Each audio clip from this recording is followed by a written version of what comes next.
Li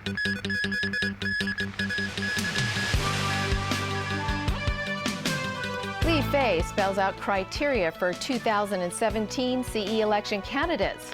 3 women freed after being held captive in a London home for 30 years, and a supermarket roof collapses in Latvia, killing over 30 people.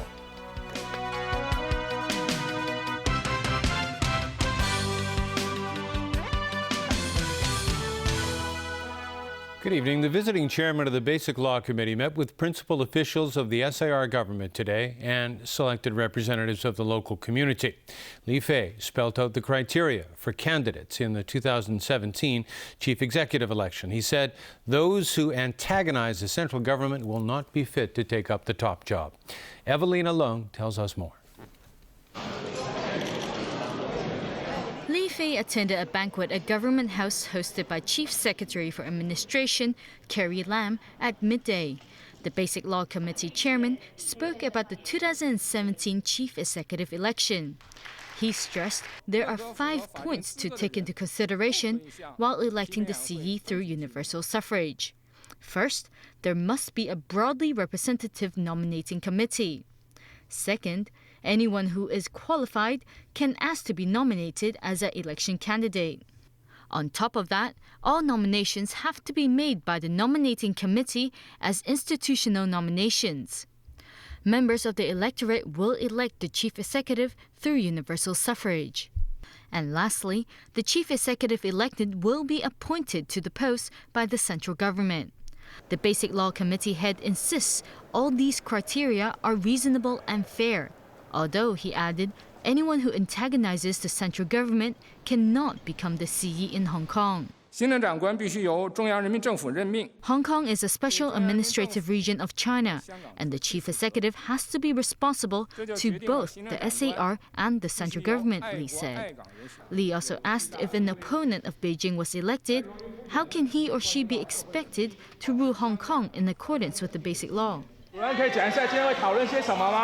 Apart from the banquet, Li also met with principal officials of the SAR government and members of the Executive Council in a closed-door meeting earlier today.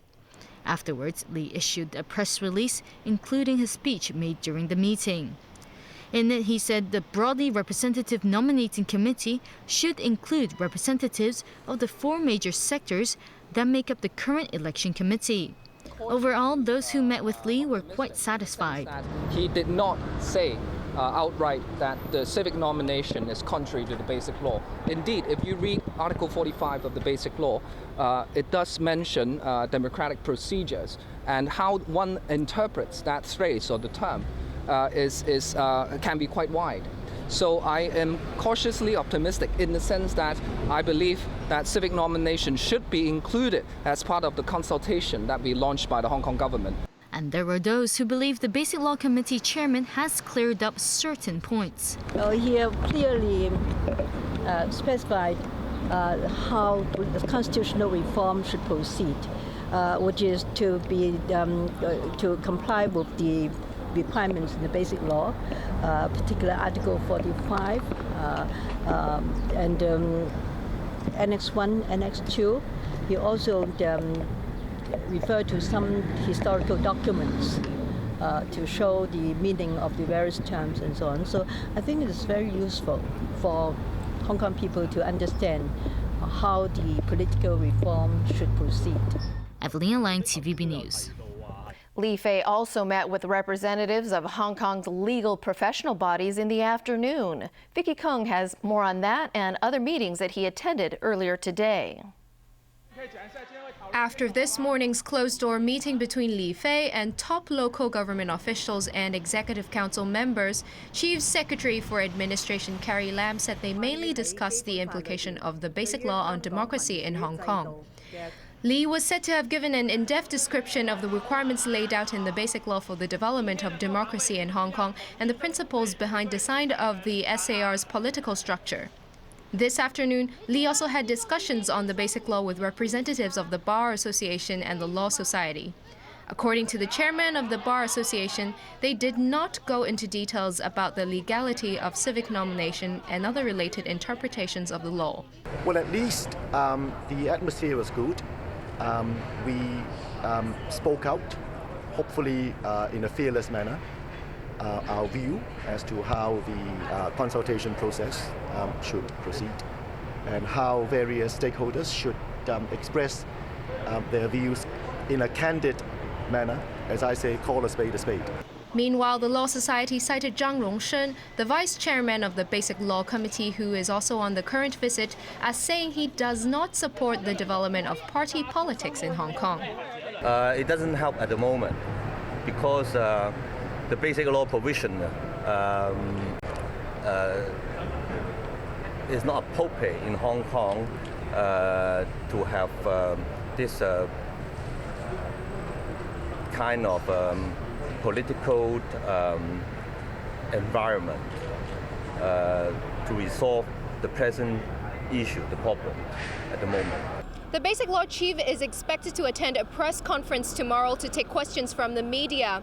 He will then leave Hong Kong to mark an end to his 3-day visit here. Vicky Kong, TVB News. The government has completed its midterm review of the scheme of control agreements with the city's 2 power companies. It is expected that tariff increases will be announced next month. Ronnie Samtani reports. What people are most concerned about is how much more they will have to pay for their electricity. CLP Power and Hong Kong Electric have refused to cut their permitted annual return of 9.99% on their net fixed assets. This has raised concerns that electricity charges will go up next year. But Secretary for the Environment Wong Kam Sing said the power company's 5-year development plans have yet to be approved, and this will also have an effect on the price levels of electricity. To encourage consumers to save energy, the 2 power companies have agreed to fork out a total of $100 million to set up an energy efficiency fund.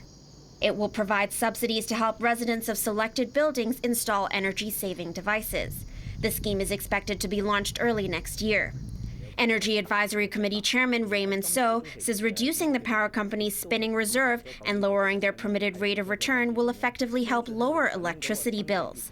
He believes this will be among the key issues in future negotiations on the power company's new scheme of control agreements, which will take effect in 2018. Among the new measures, CLP and Hong Kong Electric have also agreed to be more transparent in their operations. They'll both be setting up websites to provide financial and operational information to the public. Ronnie Samtani, TVB News. 3 women have been freed after being held captive in a South London home for 30 years. As Alan Booknear reports, it appears one of the women has spent her entire life in slavery. The 3 women, a 69-year-old Malaysian, a 57-year-old Irish woman, and a 30-year-old Briton, were being held in a home in London's Lambeth Borough. A man and a woman, both 67 years old, were arrested and charged with forced labor and slavery. Although the women were freed on October 25th, police say they're still investigating what went on over 30 years.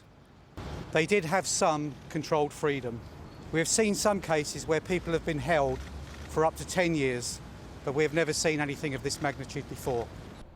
They were freed after phoning a charity and telling it they were being held against their will. The charity's founder said they were watching a TV documentary on forced marriages and phoned the number that came up on the screen. They knew they needed their freedom, and that was the key thing that made them call the helpline.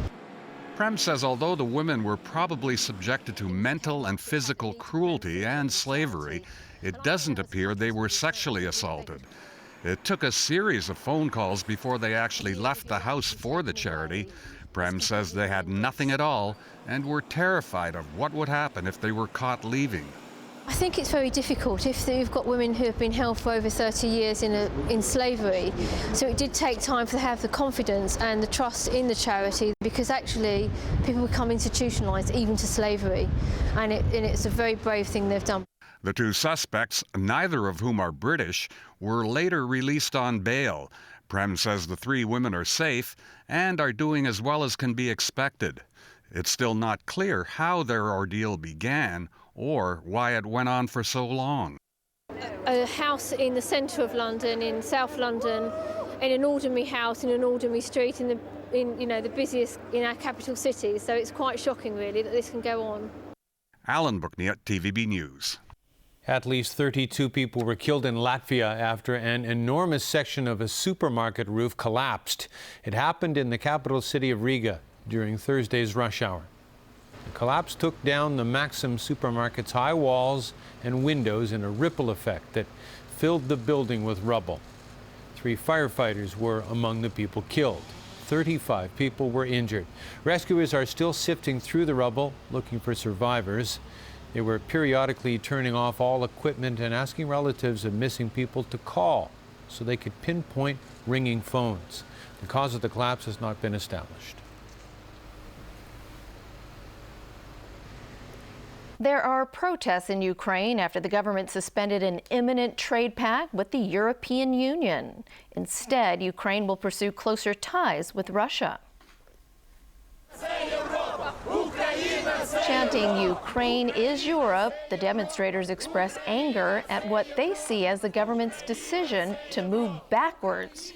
The decision follows the Ukrainian parliament's refusal to release jailed former Prime Minister Yulia Tymoshenko.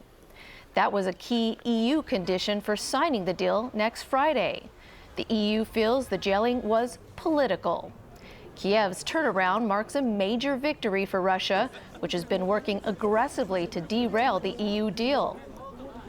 The Kremlin has been both offering price discounts on Russian goods while also putting painful restrictions on Ukrainian exports.